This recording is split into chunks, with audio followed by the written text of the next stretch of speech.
Junior छात्र channel में आपका स्वागत है। प्यारे बच्चों, आज हम लोग शब्द विचार पर चर्चा करेंगे। तो चलो वीडियो को स्टार्ट करते हैं।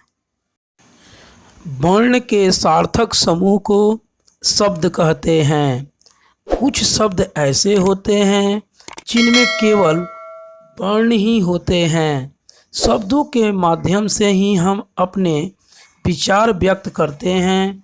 शब्द को आपस में मिलकर बोलने से वाक्य का निर्माण होता है, जो हमारे मन के विचारों को स्पष्टता से व्यक्त करता है। अतः सार्थक शब्दों से ही वाक्यों का निर्माण होता है। शब्द की परिभाषा: एक से अधिक वर्णों के मेल से सार्थक और सुव्यवस्थित क्रम समूह को शब्द कहते हैं, जैसे कॉपी, किताब, टेबल, ब्लैक बोर्ड इत्यादि। शब्द के भेद: शब्दों के 4 भेद होते हैं: अर्थ के आधार पर, उत्पत्ति के आधार पर, रचना के आधार पर, प्रयोग के आधार पर।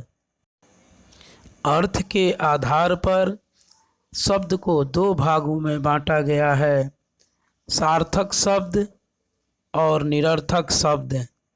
सार्थक शब्द वे शब्द जिनके अर्थ होते हैं उन्हें सार्थक शब्द कहते हैं, जैसे लड़की, चाय, फुटबॉल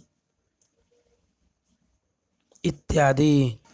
निरर्थक शब्द वे शब्द जिनका कोई अर्थ नहीं होता है निरर्थक शब्द कहलाते हैं, जैसे अय, पच्चू,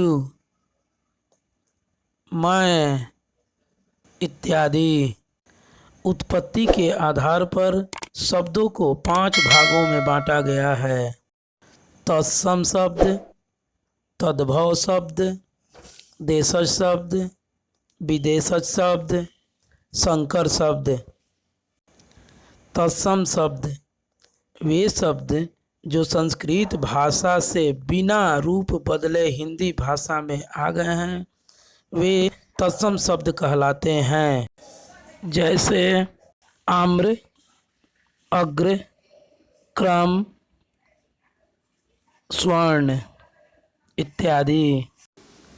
तद्भव शब्द संस्कृत के वे शब्द जिनके रूप हिंदी में आने पर बदल गए हैं उन्हें तद्भव शब्द कहते हैं, जैसे आग, सोना, सपना, भीख इत्यादि।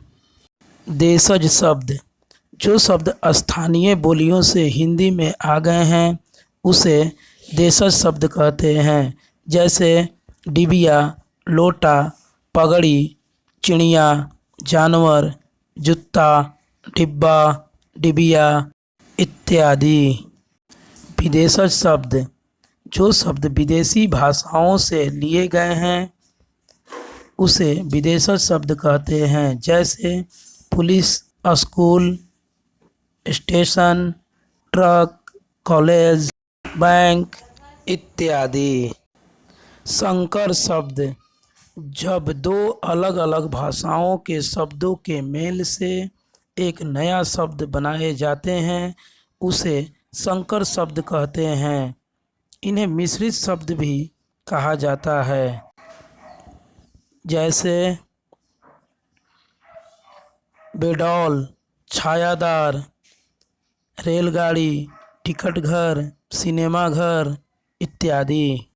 रचना के आधार पर शब्द को 3 भागों में बांटा गया है: रूढ़ शब्द, यौगिक शब्द, योग रूढ़ शब्द।